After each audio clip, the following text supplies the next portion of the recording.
Assalamualaikum warahmatullahi wabarakatuh dan salam Malaysia Madani. Pada kesempatan ini, kumpulan kami akan menyelesaikan tugasan satu iaitu persembahan kumpulan bagi subjek asas pengucapan awam PASP 1042. Hai dan Assalamualaikum. Baiklah, izinkan saya untuk memperkenalkan ahli kumpulan kami. Kumpulan kami terdiri daripada 3 orang ahli iaitu Nur Fatin Alia iaitu saya sendiri, Nur Ain Natasha dan Nur Amira Liana. Baiklah, sebelum kami memulakan pembentangan kami, izinkan saya untuk memberi sedikit pengenalan mengenai pengucapan awam. Pengucapan awam merupakan satu proses penyampaian ucapan daripada seseorang individu kepada sekumpulan orang yang mempunyai beberapa tujuan tertentu. Antaranya adalah untuk menyampaikan maklumat, mempengaruhi orang ramai serta menghiburkan pendengar. Beberapa contoh pengucapan awam adalah seperti syarahan, pidato, ucapan dan taklimat.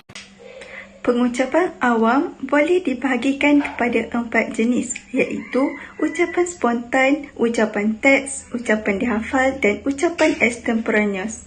Secara umumnya, setiap jenis pengucapan awam memiliki gaya penyampaian yang tersendiri.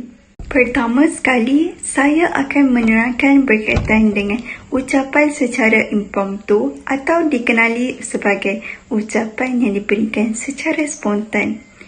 Ciri-ciri atau kebiasaan ucapan spontan ini dilakukan tanpa persediaan awal.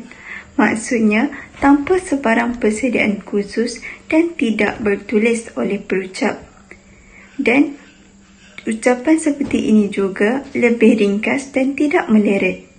Kebiasaan ucapan spontan ini secara tiba-tiba individu atau sebagai pemberi ucapan diminta untuk memberikan ucapan dalam sesuatu majlis sama ada majlis-majlis rasmi maupun tidak rasmi. Secara lazimnya, pemberi ucapan perlu menyampaikan pendapatnya sendiri mengenai sesuatu perkara yang sedang dibincangkan. Pemberi ucapan akan memberi ucapan berdasarkan pengalaman, pengetahuan dan pandangan diri sendiri. Tips atau larangan ucapan spontan ialah yang pertama, elakkan daripada berucap panjang supaya tidak mengulangi bahan yang sama. Yang kedua, jika panik, pengucap harus menstrukturkan ucapan supaya dapat disampaikan secara tersusun. Seterusnya, jenis pengucapan yang kedua ialah secara ucapan teks atau nama lainnya ucapan manuskrip.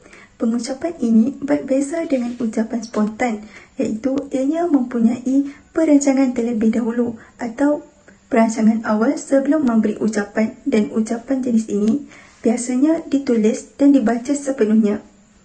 Selain itu, ianya juga sejenis ucapan yang dibaca terus dari teks dan satu bentuk komunikasi secara sehala yang mana pendengar hanya mendengar ucapan yang disampaikan oleh pemberi ucapan.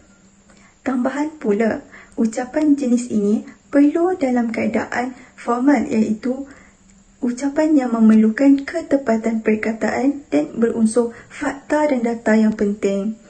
Situasi atau keadaan formal yang dimaksudkan ialah seperti majlis-majlis perkahwinan, majlis perhimpunan, majlis perasmian dan sebagainya.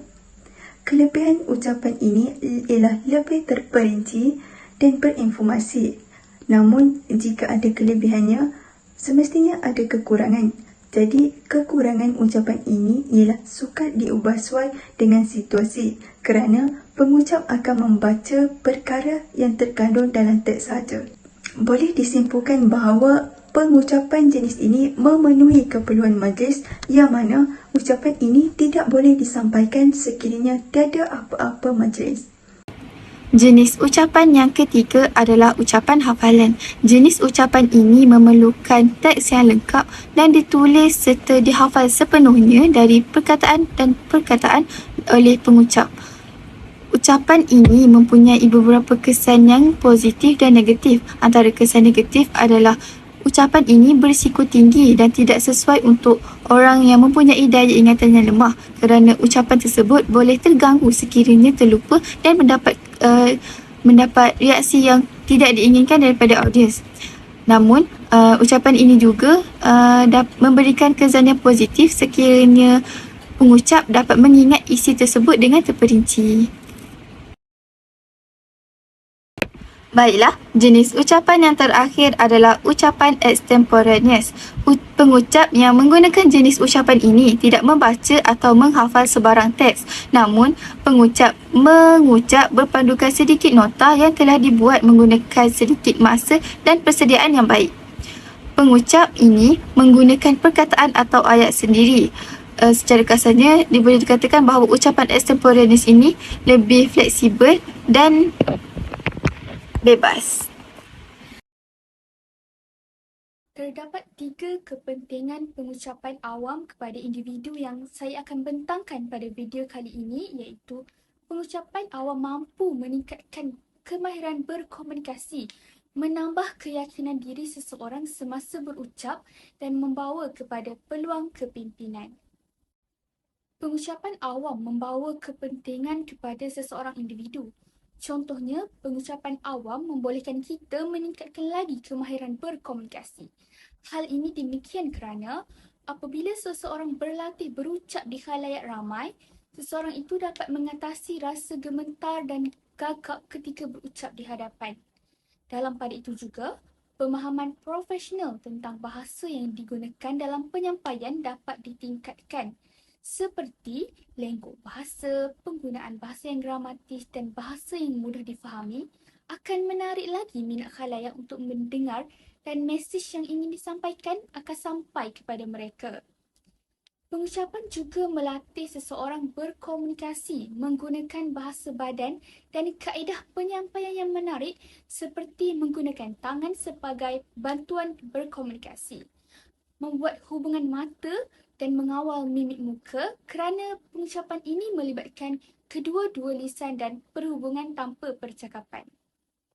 Selain itu, pengucapan awam juga mampu menambah keyakinan diri seseorang. Latihan pengucapan yang kerap, ia dapat menghilangkan rasa takut ketika berhadapan dengan khalayak yang ramai dengan adanya pengalaman daripada pengucapan sebelumnya, sehingga menjadikan seseorang itu terbiasa dan menjadi sifat keduanya. Keyakinan akan timbul apabila kita mula secara berperingkat, iaitu berucap sendiri, sederhana dan seterusnya kepada kumpulan yang besar. Keyakinan yang diperolehi bukan sahaja berada pada had pengucapan awam, malah ia akan merebak kepada aspek lain dalam hidup seperti mengurangkan kebimbangan umum dalam kehidupan dan membantu seseorang lebih berdikari dalam membuat keputusan harian mereka. Seterusnya, pengucapan awam ini juga mampu membawa kepada peluang kepimpinan. Hal ini demikian kerana pengucapan ini mampu mencukil bakat seseorang yang mempunyai keyakinan yang tinggi untuk bercakap di hadapan. Hal ini menyebabkan mereka dipandang tinggi oleh masyarakat. Dengan itu, peluang yang tinggi jika seseorang itu melibatkan diri dalam pengucapan awam untuk terpilih menjadi pemimpin atau wakil mana-mana acara rasmi. Kerana seseorang pemimpin memerlukan kemahiran berkomunikasi yang cemerlang dan kemahiran kerja berpasukan untuk mengelola sesuatu kumpulan atau agensi dengan baik. Berdasarkan hasil pembentangan, bolehlah saya simpulkan bahawa kesimpulannya pengucapan awam merupakan kemahiran yang sangat berguna dalam pelbagai situasi yang berbeza dan mempunyai fungsi yang tersendiri. Tambahan pula, ianya bertujuan untuk menyampaikan maklumat, informasi serta idea dan juga berkongsi pandangan atau pendapat serta ilmu pengetahuan. Dalam erti kata lain, pengucapan awam merupakan salah satu medium yang dapat menyebarkan maklumat dengan lebih mudah dan berkesan. Selain itu, bagi teknik penyampaian pengucapan awam juga, ianya menjadi proses penyampaian maklumat yang dapat dilaksanakan dengan lebih efisien. Dapat disimpulkan bahawa pengucapan awam merupakan medium penyampaian maklumat secara menyeluruh dengan kuantiti pendengar yang ramai. Di sini kami lampirkan beberapa sumber rujukan yang digunakan dalam proses menyiapkan tugasan. Baiklah, setakat ini saja pembentangan kami pada kali ini.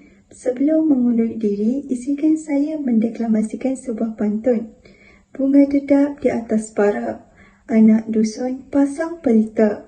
Kalau tersalah tutur bicara, jemari disusun, maaf dipinta. Sekian, terima kasih.